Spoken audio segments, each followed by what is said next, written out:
വൽ ബാഖിയാതു സ്വാലിഹാതു, നിലനിൽക്കുന്ന സുഹൃതങ്ങൾ, പരലോകത്തേക്ക് ദുനിയാവിൽ ബാക്കി വെച്ചതും ആഖിറത്തിലെത്തിയാൽ കൺകുളിർക്ക കാണാൻ പറ്റുന്നതുമായ ഒരുപാട് ഒരുപാട് സുഹൃതങ്ങൾ.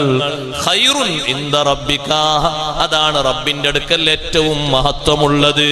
നിങ്ങളെ സമ്പത്ത് ആ രൂപത്തിലാക്കി മാറ്റണം, സന്താനങ്ങൾ ആ രൂപത്തിലാക്കി മാറ്റണം. എന്താക്കണം? ബാഖിയാത്തു സ്വാലിഹാത്താക്കി മാറ്റണം. പിന്നെ രക്ഷപ്പെട്ടു. ഇത് നല്ലൊരു ഉപദേശമാണ് തരുന്നത്. ചെറിയ ഉപദേശം, തഫ്സീർ അങ്ങനെ വായിക്കുമ്പോ സമ്പത്തിന്റെ കെയർ ഓഫിൽ തെറ്റിപ്പോയത്, സന്താനങ്ങളെ കെയർ ഓഫിൽ മാറിപ്പോയതൊക്കെ ഉണ്ട്. ഈ രണ്ട് വിഷയങ്ങളിലാണ് അള്ളാഹു നമ്മളോട് പറഞ്ഞത്. സമ്പത്ത് കൊണ്ടും അള്ളാഹുവിന്റെ ദിക്റിൽ നിന്ന് മാറി ചിന്തിക്കരുത്, സന്താനങ്ങൾ കാരണവും മാറി ചിന്തിക്കരുത്. ലാ തുൽഹിക്കും അംവാലുക്കും, ലാ തുൽഹിക്കും, നിങ്ങളെ വിനോദത്തിലാക്കരുത്, നിങ്ങളെ കളിയിലാക്കരുത്, കാര്യത്തിലേക്ക് കടക്കണം. ലാ തുൽഹിക്കും, നിങ്ങളെ ലഹുവിലാക്കരുത്, വിനോദത്തിലാക്കരുത്, കളിയിലാക്കരുത്. അതേ, കളിയിലാകുന്ന ആളുകൾക്ക് കാര്യം അറിയില്ലല്ലോ. സമ്പത്ത് നിങ്ങൾ എപ്പോഴും കളിയിൽ ഏർപ്പെടുത്തരുത്. ലഹ്വ് എന്ന ആ വാക്കിന് അർത്ഥം വെച്ചുകൊണ്ട് മഹാന്മാര് പറയുന്നു, എന്ന് പറഞ്ഞാൽ പ്രത്യേക ദുനിയാവിലെ പരിഗണന, സമ്പത്ത് സമ്പാദിക്കലും ആ സമ്പത്ത് കൊണ്ട് സുഖിക്കലും ആ സമ്പത്തിനെ ശക്തിപ്പെടുത്താൻ വേണ്ടി എല്ലാം മറന്നു. എന്തു മറന്നു? ദിക്ർ മറന്നു, നിസ്കാരം മറന്നു, ആരാധന മറന്നു, പുണ്യകർമ്മങ്ങളൊക്കെ മറന്നു. ജീവിതത്തിൽ ഇത് മാത്രമേ ലക്ഷ്യമുള്ളൂ. എന്ത്? സമ്പാദ്യം, സമ്പാദ്യം, സമ്പാദ്യം മാത്രമേ ലക്ഷ്യം. അങ്ങനെ വരാൻ പാടില്ല മുഅ്മിനീങ്ങളെ, അങ്ങനെ വരാൻ പാടില്ല. ലക്ഷങ്ങൾ നിങ്ങൾക്ക് ശമ്പളം കിട്ടിയാലും ആ കിട്ടുന്നത് അള്ളാഹുവിന്റെ ദിക്റിൽ നിന്ന് ശ്രദ്ധ പോകാൻ കാരണമാകരുത്. ഒരാൾ ചോദിച്ചു, ഉസ്താദേ ഒരു ജോലി ഉണ്ട്, പക്ഷെ ആ ജോലിയിൽ കയറിയ നല്ല ശമ്പളമുണ്ട്. വിദേശത്ത് നിന്ന് ഒരാൾ വിളിച്ചു ചോദിച്ചാണ്, ഫത്വ ചോദിച്ചല്ല, അഭിപ്രായം ചോദിച്ചാണ്. ഫത്വ പറയാൻ നമ്മളാരാ? നമ്മൾ ദുആഫ അല്ലേ? ചോദിച്ചതാണ്, ഒരു അഭിപ്രായം ചോദിക്കാണ്. നല്ലൊരു ജോലി ഉണ്ട്, എത്ര ശമ്പളം? ഇവിടത്തെ 75 റുപ്യ ശമ്പളം ഉണ്ട്. അങ്ങനെയൊക്കെ നല്ല സന്തോഷത്തോടെ കേൾക്കണം. 75,000 റുപ്യ ശമ്പളം ഒരു മാസം. ആഴ്ചയിൽ 2 ദിവസം ലീവും ഉണ്ട്. പിന്നെ ആകെ 8-7 മണിക്കൂർ ഡ്യൂട്ടി ഉള്ളൂ. പക്ഷെ ആ ഡ്യൂട്ടി തുടങ്ങുന്നത് വൈകുന്നേരം 3 മണിക്കാണ്. ളുഹർ കഴിഞ്ഞ് 3 മണിക്ക് കണ്ടിന്യൂ ആണ് ഡ്യൂട്ടി. അതിന്റെ ഇടയിൽ ഒഴിവൊന്നും ഉണ്ടാകൂല. പിന്നെ അത് അവസാനിക്കുന്നത് രാത്രി സമയം ഒരു 12 മണി 11 മണിയൊക്കെ ആകുമ്പോ അവസാനിക്കും. അങ്ങനെയുള്ള നിരന്തരം. പിന്നെ എന്താ പ്രശ്നം? അസറും പോകും, മഗ്രിബും പോകും.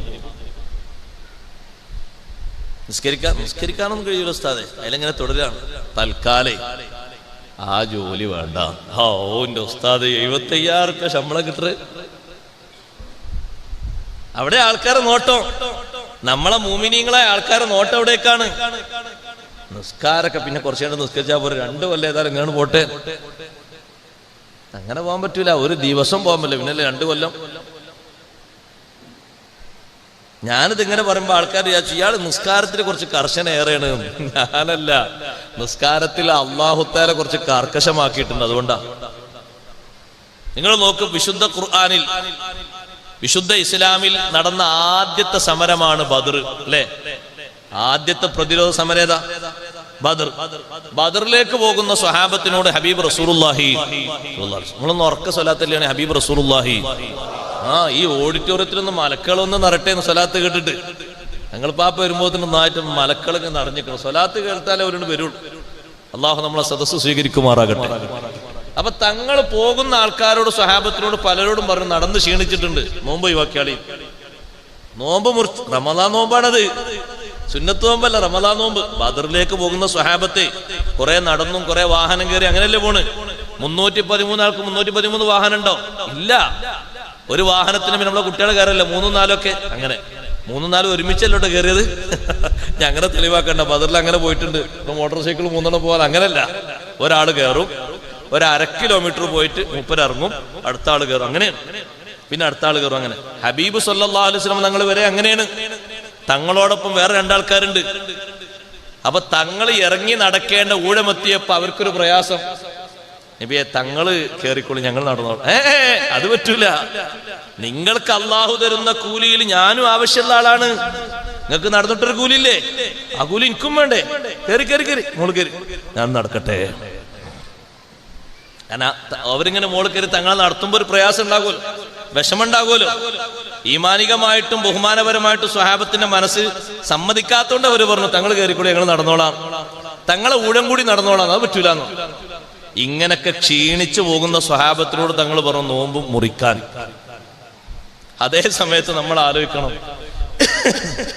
ആ യുദ്ധത്തിലും ശേഷം നടന്ന യുദ്ധങ്ങളിലൊക്കെ നിസ്കരിക്കാനാണ് അള്ളാഹുവിന്റെ കൽപ്പന. എങ്ങനെ? സൂറത്തു നിസായിൽ ആയത്തിറക്കി ജമാഅത്തായി നിസ്കരിക്കണം. ആലോചിച്ച് നോക്കണം. അപ്പുറത്ത് ശത്രുക്കൾ സായുധരായി നിൽക്കുമ്പോ ഇപ്പുറത്ത് എങ്ങനെ നിസ്കരിക്കണം? ജമാഅത്തായി നിസ്കരിക്കണം. ആ ആയത്തിങ്ങനെ ഓതുമ്പോ നമ്മൾ പലപ്പോഴും ചിന്തിച്ചിട്ട് നിസ്കാരത്തിനൊരു വിട്ടുവീഴ്ച അള്ളാഹ് തരുമായിരുന്നെങ്കിൽ എവിടെ തരും? യുദ്ധത്തിൽ തരുമായിരുന്നു. കാരണം അത്രയും സങ്കീർണതയുള്ള നേരല്ലേ. പക്ഷെ അവിടെ പോയും അല്ലാഹു തആല പറഞ്ഞു നിസ്കരിക്കണം. എങ്ങനെ നിസ്കരിച്ചാ പോരെ? ജമാഅത്തായി നിസ്കരിക്കണം. ഒരു കൂട്ടം ആൾക്കാർ തങ്ങളോടൊപ്പം നിസ്കരിക്കുമ്പോ മറ്റേ കൂട്ടം ആൾക്കാർ കാവൽ നിൽക്കണം. 2 റക്അത്ത് തങ്ങൾ നിസ്കരിച്ച് അത്തഹിയാത്തിൽ ഇരിക്കണം. അപ്പൊ കൂടുതലുള്ള ആൾക്കാർ 2 റക്അത്ത് നിസ്കരിച്ച് സലാം വീട്ടിട്ട് അവർ പോകണം. അവിടെ നിൽക്കുന്ന ആൾക്കാർ ഇവിടെ വന്ന് ഈ 2 റക്അത്തിൽ സംബന്ധിക്കണം. അവര് വീണ്ടും 2 റക്അത്ത് നിസ്കരിക്കുമ്പോൾ തങ്ങൾ കാത്തു നിൽക്കണം അത്തഹിയാത്തിൽ. അവർ അത്തഹിയാത്തിലെത്തുമ്പോൾ ഒരുമിച്ച് സലാം വീട്ടണം. 3 സ്ഥലത്ത് 3 ശൈലിയിലാണ് നിസ്കരിച്ചത്. എന്നാലും നിസ്കരിക്കണം എന്ന് തന്നെയാണ് അല്ലാഹു തആലയുടെ കൽപ്പന. നോമ്പ് അങ്ങനല്ല. നോമ്പ് വിട്ടീ ചെയ്ത് കൊടുത്തില്ലേ? നോമ്പ് മുറിക്കാൻ പറഞ്ഞില്ലേ? നിസ്കാരം അങ്ങനല്ല, മാറ്റുണ്ട്. നിസ്കാരത്തിൽ കുറച്ച് കർശനമാണ്. ഈ ദിക്റുല്ലാഹിയെ പറ്റി നിസ്കാരം എന്ന് മാത്രം തഫ്സീർ എഴുതിയ കുറെ മഹാന്മാരുണ്ട്. ലാ തുൽഹിക്കും അംവാലുക്കും വലാ ഔലാദുക്കും അൻ ദിക്രില്ലാഹ്. എന്റെ ശബ്ദം ശ്രവിക്കുന്ന ഉമ്മമാരെ, മക്കളെ ശുശ്രൂഷിച്ചിട്ട് പോറ്റി വളർത്തിയിട്ട് മുല കൊടുത്തിട്ട് അവരെ പരിചരിച്ചിട്ട് കുളിപ്പിക്കാൻ നിന്നിട്ട് കൈകാൻ നിന്നിട്ട് നിസ്കാരം മാറിപ്പോകരുത്. കുട്ടികളെങ്ങനെ പരിചരിച്ചിട്ട് അസ്റുവാൻ കൊടുത്തു എന്ന് പറഞ്ഞു പോകരുത്. കുട്ടികൾ എത്ര അള്ളാഹു ചെറിയ മക്കളെ തന്നാലും പോറ്റി വളർത്തുന്നതിന് നിങ്ങൾക്ക് വലിയ പ്രതിഫലം അള്ളാഹു തരുന്നുണ്ട്. 2 വർഷക്കാലം നിങ്ങൾ ആ പോറ്റി വളർത്തുന്ന പ്രതിഫലം മുഴുവനായും ഭർത്താവിന് കിട്ടൂല.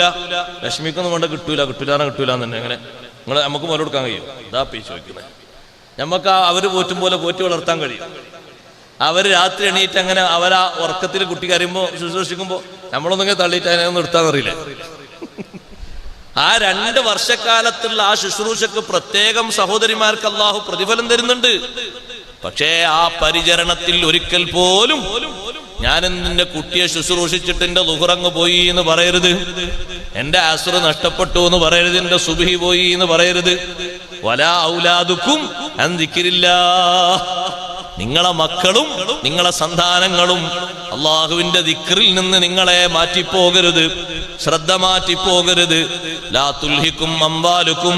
നിങ്ങളെ സമ്പത്ത്, ആ സമ്പത്ത് വളർത്തുന്നതും പെരുപ്പിക്കുന്നതും അതിന്റെ പുരോഗതിയും അതിന്റെ വളർച്ചയും ഒക്കെ കണ്ട് അള്ളാഹുവിന്റെ ദിക്റിൽ നിന്ന് മാറിപ്പോകാൻ പാടില്ല. ലാ തുൽഹിക്കും അംവാലുക്കും വലാ ഔലാദുക്കും അൻ ദിക്രില്ലാഹ്.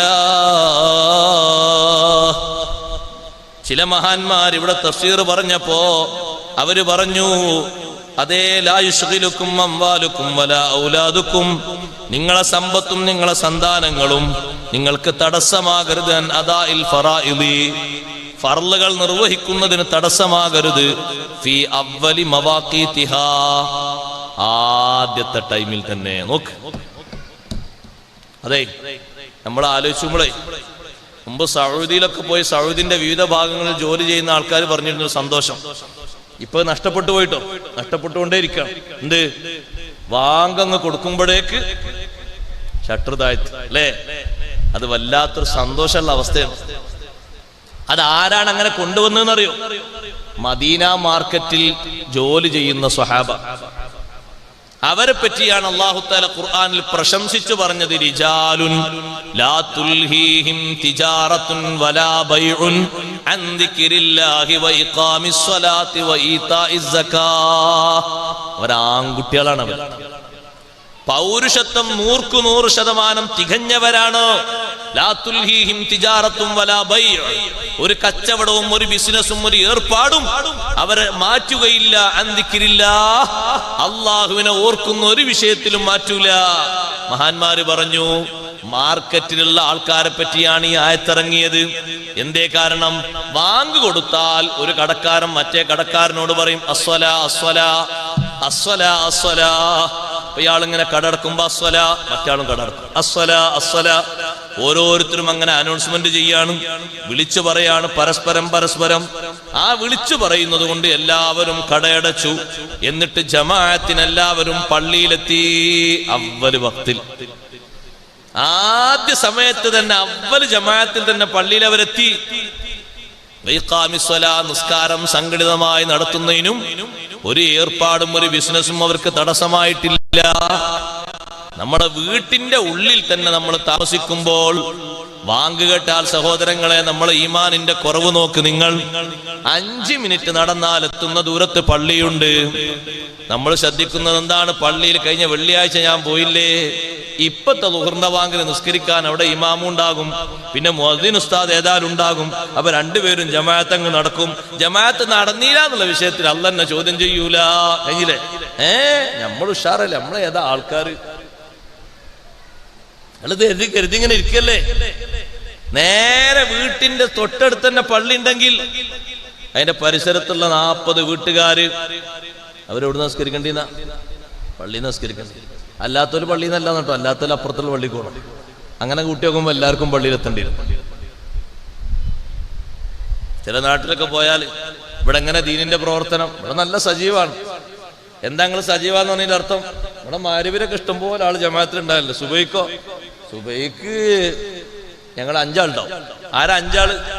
5 ആള് പിന്നെ എന്നും സുബൈക്ക് വരുന്ന ഒരു പഴയ ഒരു ആചാര്യം ഇവിടെ ഉണ്ട്. മൂപ്പര് എന്നും വരും. മൂപ്പര് ഞങ്ങളില്ലെങ്കിലും നിസ്കരിക്കാൻ ഇവിടെ വരും. പിന്നെ അതൊരു തൊട്ട അയൽവാസിന് മൂപ്പരുണ്ടാകും. പിന്നെ മുഅദ്ദിൻ ഉസ്താദ് ഉണ്ടാവും, സദർ ഉസ്താദ് ഉണ്ടാവും, ഇമാം ഉസ്താദ് ഉണ്ടാവും. 5. നമ്മൾ ആലോചിക്കണം, നമ്മൾ എത്ര സുഖത്തിലാ കഴിയുന്നത്. എന്താണ് സ്വഹാബത്ത് കച്ചവടം നിർത്തിയിട്ട് ഇങ്ങനെ പോകാൻ കാരണം?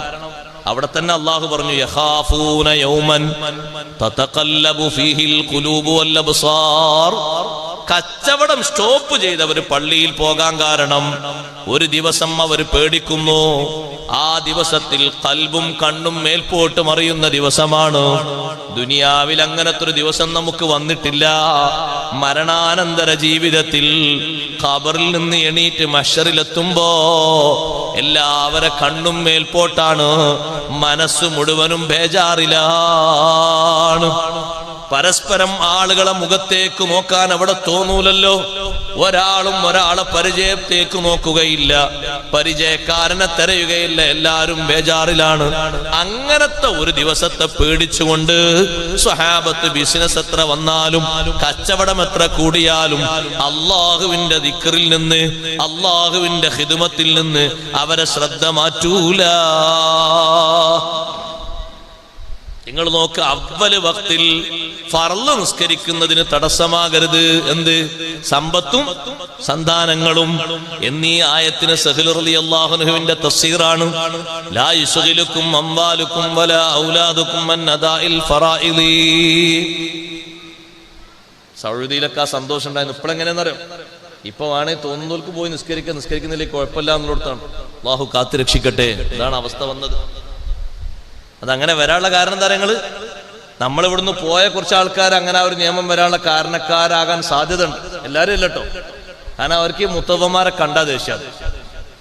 മുത്തവന്മാരിങ്ങനെ സ്വലാ എന്ന് പറയുമ്പോ തന്നെ ദേഷ്യമാണ്. എന്തെങ്കിലും 50 ഉറുപ്പ്യന്റെ കച്ചവടം കിട്ടുമ്പോത്തിന് ചങ്ങായി വന്ന് സ്വലാ ഷട്ടർ പൂട്ടാൻ പോകും. എന്താ? അപ്പൊ അങ്ങനെ എല്ലാവർക്കും ദേഷ്യമായപ്പോ എല്ലാവർക്കും നിയമവും കാര്യങ്ങളൊക്കെ മാറി. കുറെ എണ്ണങ്ങൾ പൂട്ടി പോരേണ്ടി വന്നു. കർശനമായി മാറി. അവിടുത്തെ ഇസ്ലാമിന്റെ അന്തരീക്ഷം മാറി, ഒക്കെ മാറി. മറ്റേത് എന്ത് സുഖം ഉണ്ടായിരുന്നു. എന്താ നിങ്ങൾ അവിടെ പോയിട്ട് 10 കൊല്ലം എനിക്കൊരു ജമാഅത്തും പോയിട്ടില്ല എന്നൊരാൾ പറയുകയാണെങ്കിൽ നാട്ടിൽ മൂപ്പര് നിൽക്കുന്നതിനേക്കാളും വലിയ മഹാനായി തീർന്നു. ഒരൊറ്റ ജമാഅത്തിന് എനിക്ക് പോയില്ല ഉസ്താദേ. അൽഹംദുലില്ലാ, എത്ര വലിയ സന്തോഷമാണ് ആ വാക്ക്. 10 കൊല്ലം ഞാൻ അവിടെ ജോലി ചെയ്തു. ശമ്പളമൊക്കെ കുറച്ചേ ഉള്ളൂ. ഉംറക്കൊക്കെ ആഴ്ചയിലൊക്കെ ഇങ്ങനെ പോകും, ഹജ്ജൊക്കെ ചെയ്തിട്ടുണ്ട്. പക്ഷേ അതിനേക്കാളും എനിക്കുള്ള ലാഭം എന്താ? നിങ്ങൾ ഒരു ജമാഅത്തിന് പോയില്ല. അങ്ങനെ പറയുന്ന എത്ര ആൾക്കാരുണ്ടായിരുന്നു? എന്താ അങ്ങനെ പറയാൻ അവരെ പ്രേരിപ്പിച്ച കാര്യം? ഈ അനൗൺസ്മെന്റ് ആയിരുന്നു, സ്വലാ സ്വലാ എന്നുള്ള അനൗൺസ്മെന്റ് അവല് വക്തിൽ തന്നെ നിർവഹിക്കാൻ എത്തുന്നവരാണ്. കടയടച്ച് പള്ളിയിലെത്തുന്നവരാണ് മഹാന്മാര്. ലോകത്തെ ഏറ്റവും നമ്പർ 1 വലിയ ആരാന്നറിയോ? സയ്യിദുനാ അബൂബക്കർ സിദ്ദീഖ് റളിയല്ലാഹു അൻഹു. ആ കൂട്ടത്തിൽപ്പെട്ടൊരു മഹാനാണ്. കച്ചവടം ചെയ്ത് ഉപജീവന മാർഗം നടത്തി മദീനയിലെത്തിയപ്പോ മഹാനവറുകൾ ഖലീഫയായി തെരഞ്ഞെടുത്തപ്പോ ജനങ്ങളെ കാര്യം ഏറ്റെടുത്തില്ലേ? കച്ചവടത്തിന്റെ വകുപ്പ് അവിടെ നിർത്തി. അതിനു മുമ്പ് കച്ചവടം ചെയ്യുമ്പോ വാങ്കിന്റെ ഒന്നാമത്തെ കലിമ കേൾക്കുമ്പോഴേക്ക് കടയടച്ചുപോയി. അല്ലാഹു അക്ബർ, അല്ലാഹു അക്ബർ. ഇനി എനിക്ക് തരാനുള്ളതൊക്കെ പടച്ചോൻ തരും, ഞാൻ നിസ്കരിക്കാനാ പോകണം, ഒന്നും കുറയില്ല. നമ്മൾ അവിടെ അങ്ങോട്ട് പിടിച്ചിരുത്തും. ടൈം ഇനി എത്ര ഉണ്ട് അല്ലേ? കൂലിപ്പണിക്കൊക്കെ പോകുന്ന ആൾക്കാരോട് പഴയ കാലത്ത് നമ്മളെ നാട്ടില് മുസ്ലിങ്ങളെക്കാളും വലിയ ബഹുമാനായിരുന്നു നമ്മളെ നാട്ടിൽ ഹൈന്ദവർക്കും ക്രൈസ്തവർക്കും. അവരെ തോട്ടങ്ങളിലൊക്കെ പോയി പണിയെടുക്കുമ്പോൾ എന്താ കാരണം? നിസ്കാരത്തിന്റെ ടൈമായി കഴിഞ്ഞാൽ അന്നത്തെ മാപ്പിള അസ്ലുഹു മഹാപിള്ള വലിയ ബഹുമാനമുള്ള ആളെന്നാണ്. ആ ബഹുമാനമുള്ള ആൾ അന്ന് ചോദിക്കും, അവിടെ ഉള്ള ആൾ ആരാ? വലിയൊരു നായരാണ്, വലിയൊരു നമ്പൂരിയാണ്. എന്ത് ചോദിക്കും? എനിക്കൊന്ന് നിസ്കരിക്കണം. അതാ അവിടെ പൈപ്പുണ്ട്, അവിടെ നിന്ന് ഒതുകൊടുത്തോളി. എന്നിട്ട് ഇവിടെ നിസ്കരിച്ചു. ഈ സിറ്റ് ഔട്ടിൽ പായ വിരിച്ച് നിസ്കരിക്കും. ഈ മനുഷ്യനോട് വലിയ ബഹുമാനാണ് അവർക്ക്, വലിയ സ്നേഹമായിരുന്നവർക്ക്, വലിയ ബഹുമാനമായിരുന്നവർക്ക്. അദ്ദേഹം അവരെ തോട്ടത്തിൽ പണിയെടുക്കുമ്പോ നല്ല ബഹുമാനത്തോടെ, ഒരു പറ്റിക്കലുമില്ല, ഒരു കൂലി കൊടുക്കാതിരിക്കലുമില്ല. നാളെ തരട്ടോ എന്ന് പറയില്ല, ഇന്നെടുത്തിന് ഇന്ന് തന്നെ തരും. കാരണം എന്താ? ആള് നല്ലൊരു മനുഷ്യനാണ്. ഈ നല്ല മനുഷ്യനാന്ന് അവർക്ക് എങ്ങനെ മനസ്സിലായി? വാങ്ങണ്ട് കൊടുത്തപ്പോ നിസ്കാരത്തിലേക്ക് നിന്നു. അതുകൊണ്ടല്ലേ നിങ്ങൾ നോക്ക്, ബഹുമാനപ്പെട്ട സയ്യിദുനാ ഉമർ ബിൻ ഖത്താബ് അങ്ങനെ പാരമ്പര്യമുണ്ട്. ഉമർ റളിയല്ലാഹു അൻഹു ചർച്ചക്ക് പോയി ഫലസ്തീനിൽ. ആരാ പ്രശ്നക്കാരെന്നറിയങ്ങള്? അവിടെ ക്രൈസ്തവരും മുസ്ലിങ്ങളും തമ്മിൽ പ്രശ്നമാണ് രൂക്ഷമായി. അന്ന് ഉമർ റളിയല്ലാഹു അൻഹു ഭരിക്കുന്ന കാലാണ്. അപ്പൊ ക്രിസ്ത്യാനികളും മറ്റൊക്കെ പറഞ്ഞു, ഖലീഫ വന്നാൽ ഉപാധികൾ വെച്ച് നമ്മൾ അംഗീകരിക്കാന്ന് പറഞ്ഞു. ഉമർ റളിയല്ലാഹു അൻഹു മദീനത്ത് നിന്ന് ഫലസ്തീനിലേക്ക് പോയി. ഫലസ്തീനിൽ ബെത്ലഹേമിന്റെ മുകളിൽ ഒരു ചർച്ച് ഉണ്ട്. ഇന്നും ആ ചർച്ച അവിടെ ഉണ്ട്. ആ ചർച്ചിൽ വെച്ചാണ് ഈ രജ്ഞിപ്പിന്റെ യോഗം നടക്കുന്ന ചർച്ച നടക്കുന്നത്. ആ ചർച്ച ഇങ്ങനെ നടന്ന് ഏകദേശം അങ്ങോട്ടും ഇങ്ങോട്ടൊക്കെ പരിഹാരം പറഞ്ഞിങ്ങനെ തീർക്കാനായ സമയത്ത് ളുഹ്ർ വാങ്കണം മുഴങ്ങി. മസ്ജിദുൽ അഖ്സയെ കുറച്ചുകൂടി പോകണം. ബെത്ലഹേമിൽ നിന്ന് കുറച്ചങ്ങോട്ട് പോകണം.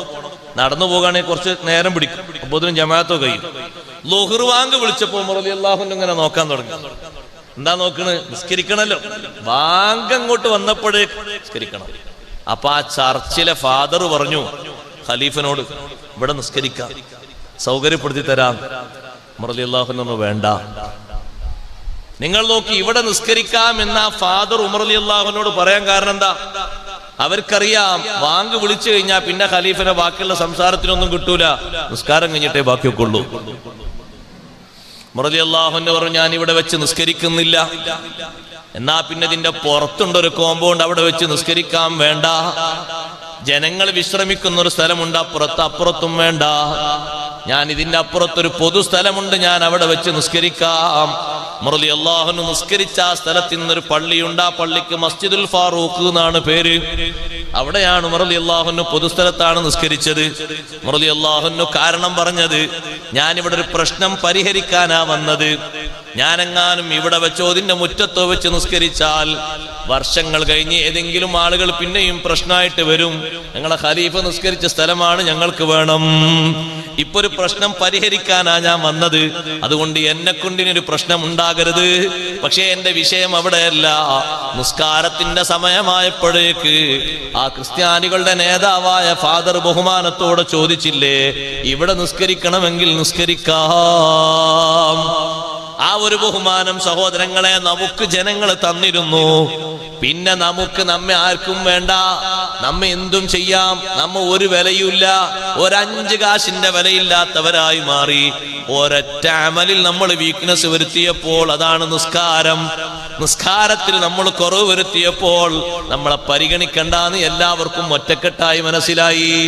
ചവച്ചു തുപ്പാമെന്ന് മനസ്സിലായി, ഒന്നിനും പറ്റാത്തവരാണെന്ന് മനസ്സിലായി.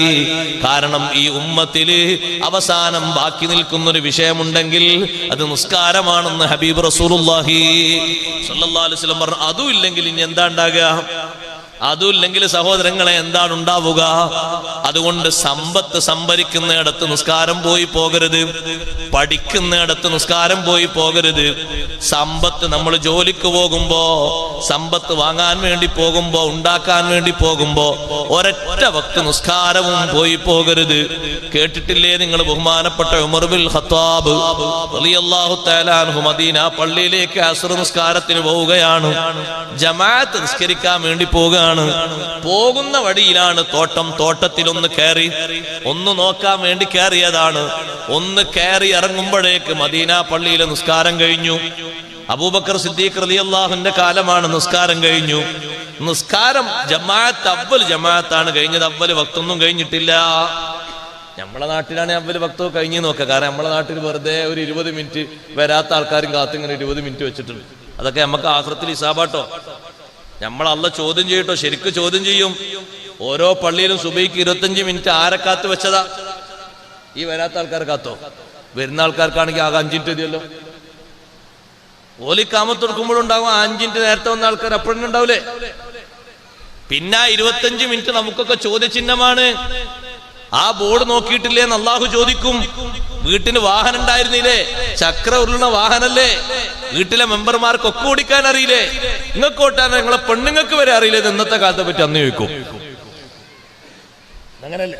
എല്ലാരും സർവ്വകലാ വല്ലഭന്മാരല്ലേ? അപ്പൊ ഇനി ഒരു ആണിന് ഓട്ടാൻ അറിയില്ല എന്നൊക്കെ, അവന് പെണ്ണിന് ഓട്ടാൻ അറിയും. പെണ്ണിനോട് ഇന്നെ പള്ളിയെ കൊണ്ടായിക്കൊണ്ടാന്ന് പറയണം. ഭാര്യക്ക് കാറോട്ടിക്കാൻ അറിയും. ഭാര്യ കാറോട്ടി ഇയാളെ പള്ളി കൊണ്ടായിക്കോട്ടെ നിസ്കരിക്കാനും ജമാഅത്തിന്. അതുവരെ അറിയില്ലേ? അല്ലാഹു തആല ചോദിക്കൂല. സൗകര്യങ്ങളല്ലേ, അനുഗ്രഹങ്ങളല്ലേ തന്നതൊക്കെ. 25 മിനിറ്റ് ആരും കാത്തു വെച്ചതാ? മദീന പള്ളിയിൽ അങ്ങനല്ല. സുന്നത്ത് നിസ്കാരം കഴിഞ്ഞാൽ ഇഖാമത്ത് കൊടുക്കും. എല്ലാ വക്തിനും അങ്ങനെയാണ്. സുബൈക്കും സുന്നത്ത് നിസ്കാരം കഴിഞ്ഞാൽ ഇഖാമത്ത് കൊടുക്കും. നമ്മളെ കാത്തല്ലേ 15 മിനിറ്റ് 25 മിനിറ്റ് വെച്ചത്? മദീന പള്ളിയിൽ അങ്ങനല്ല. സുന്നത്ത് നിസ്കാരം കഴിഞ്ഞാൽ ഇവിടുന്ന് നേരെ ബിലാൽ റളിയല്ലാഹു അൻഹു അങ്ങോട്ട് പോകും. റൂമിലെത്തി ഇഖാമത്ത് കൊടുക്കല്ലേ എന്ന് വെച്ചാൽ ഇഖാമത്ത് കൊടുക്കാന്ന് പറയും. നേരെ ഒന്ന് ഇഖാമത്ത് കൊടുക്കാം. ഇത്രയേ ഉള്ളൂ. അപ്പൊ ആ വാങ്ക് കൊടുക്കുമ്പോഴേക്ക് ജമാഅത്ത് നിസ്കാരം കഴിഞ്ഞ് ഇറങ്ങുമ്പോ വാങ്ക് കൊടുത്താൽ ഒരു 5-6 മിനിറ്റ് അത്രയല്ലേ ഉള്ളൂ. ഉമർ റളിയല്ലാഹു അൻഹു തോട്ടത്തു നിന്ന് ഇറങ്ങിയപ്പോ ജമാഅത്ത് കഴിഞ്ഞ ആളുകൾ വരുന്നതാ കണ്ടത്. ഉമർ റളിയല്ലാഹു അൻഹു ആകെ പരിഭ്രമിച്ചു. മഹാനവറുകൾ ചിന്തിച്ചു, ഈ തോട്ടത്തിൽ കയറിയിട്ടല്ലേ ഇന്ന് എന്റെ ജമാഅത്ത് പോയത്, അതുകൊണ്ട് നാളെ പിറ്റേന്നും ഇങ്ങനെ സംഭവിക്കാലോ. ഈ തോട്ടം ഇന്നു മുതൽ എന്റെ അക്കൗണ്ടിൽ വേണ്ട. ഹാദിഹി സ്വദഖത്തുൻ അലാ മസാക്കീനിൽ മദീന. ഇത് മദീനയിലെ മിസ്കീന്മാർക്ക് സംഭാവന. അവരെടുത്തോട്ടെ. ഈ തോട്ടത്തിൽ ഞാൻ കയറുന്നു നോക്കിയത് കൊണ്ടല്ലേ ജമാഅത്ത് പോയത്, കൊണ്ട് വേണ്ട. നിങ്ങൾ നോക്ക്, അവരൊരു ശ്രദ്ധ. നമ്മൾ ആ ശ്രദ്ധയിൽ നിന്ന് മാറി അശ്രദ്ധയിലേക്ക് പോകരുത്.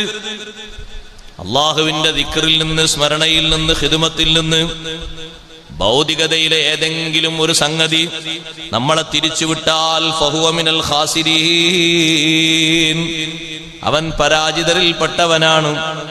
ഒന്നുകൂടി പറയട്ടെ സഹോദരങ്ങളെ, സമ്പത്ത് അള്ളാഹുവിന്റെ ദിക്റിൽ നിന്ന് ശ്രദ്ധ മാറ്റിക്കരുത് എന്ന് പറയുമ്പോ ഒരു കാര്യം കൂടി ശ്രദ്ധിക്കണം. ആ സമ്പത്ത് നമ്മൾ സമ്പാദിക്കുന്നതും ചെലവഴിക്കുന്നതും 2 രൂപം. 2 രൂപത്തിൽ നിന്നും അള്ളാഹുവിന്റെ ദിക്റിൽ നിന്ന് മാറ്റം വരാം. സമ്പത്ത് സമ്പാദിക്കുന്ന മേഖല ക്ലിയർ ആയിട്ടില്ലെങ്കിലും അള്ളാഹുവിന്റെ ദിക്റിൽ നിന്ന് മാറിപ്പോകും.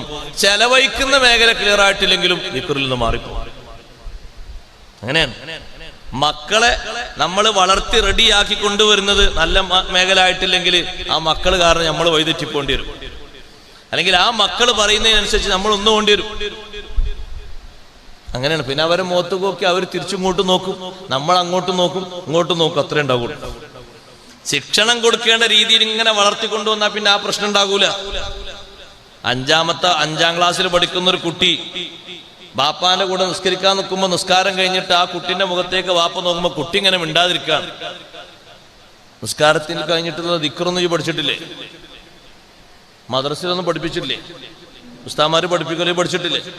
അങ്ങനെ പഠിക്കാൻ ഉസ്താദ് പറഞ്ഞു, പക്ഷെ ഞാൻ ഒന്നും പഠിച്ചിട്ടില്ല. എന്നാ എന്റെ മോനെ എന്നാ അസ്രസ്കാരം കഴിഞ്ഞ് മഗ്‌രിബാണിന് മുമ്പ് കാണാതെ പഠിച്ച് ചൊല്ലിത്തരണം.